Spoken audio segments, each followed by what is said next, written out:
તો એક મહત્વના સમાચાર મળી રહ્યા છે। નજર કરીએ મહત્વના સમાચાર પર। સુરતમાં બેવડી ઋતુના કારણે રોગચાળામાં વધારો થયો છે।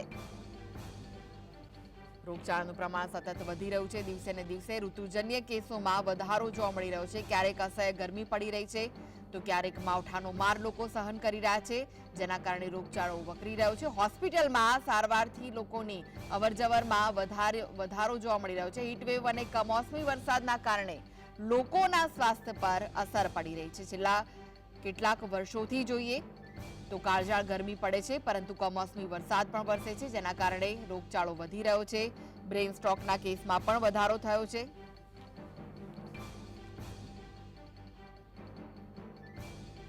તો શરદી, ખાંસી, ઝાડા ઉલટી સહિતના કેસોમાં વધારો જોવા મળી રહ્યો છે। બેવડી ઋતુના કારણે લોકોના સ્વાસ્થ્ય પર અસર થઈ રહી છે, કારણ કે કાળઝાળ ગરમી પડી રહી છે થોડા દિવસો, તો થોડા દિવસોમાં જ વરસાદનો પણ સામનો લોકો કરી રહ્યા છે।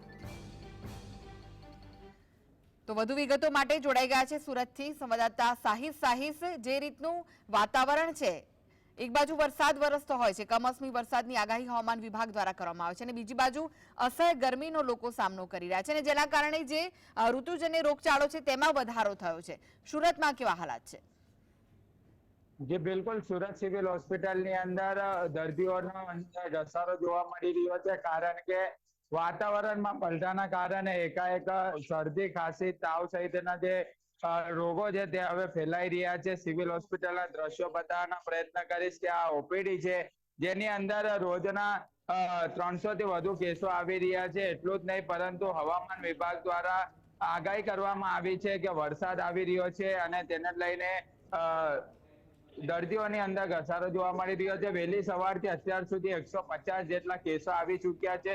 બીજી બાજુના દ્રશ્યો બતાવવાનો પ્રયત્ન કરીશ કે આ જે ઓપીડી છે જેની અંદર શરદી, ખાંસી, ઉધરસ સહિતના અલગ અલગ કેસો જે છે તે નોંધાઈ રહ્યા છે। હવામાન વિભાગે વરસાદની આગાહી કરી છે, બીજી તરફ હીટવેવની આગાહી કરી છે। જે રીતના વાતાવરણ જોવા મળી રહ્યું છે તેને લઈને લોકો જે દર્દીઓ છે તેની અંદર ક્યાંક ને ક્યાંક વધારો જોવા મળી રહ્યો છે। એટલું જ નહીં, પરંતુ જે રીતના સિવિલ હોસ્પિટલની અંદર એક પછી એક સતત આંકડાઓ વધી રહ્યા છે। રોજના 300 થી વધુ કેસો આવી રહ્યા છે। નીચાણવાળા વિસ્તારોની અંદર જે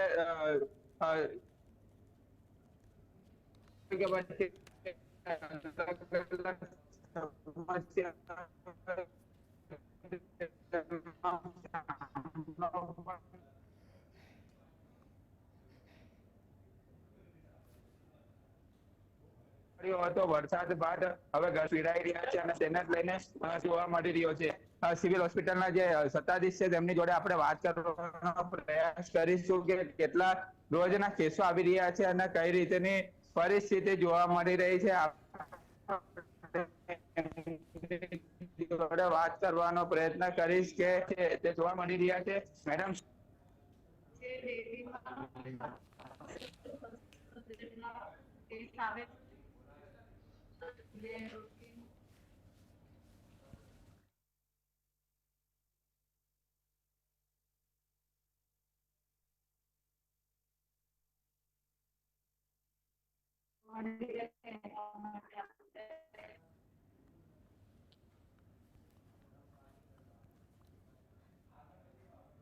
જી આભાર સાહિલ સમગ્ર માહિતી આપવા માટે। તો સિવિલ હોસ્પિટલમાં દરરોજના ઓપીડીમાં 300 થી વધુ કેસો સામે આવી રહ્યા છે, જેમાં શરદી, ઝાડા ઉલટી સહિતના રોગના કેસોમાં સતત વધારો સુરતમાં જોવા મળી રહ્યો છે।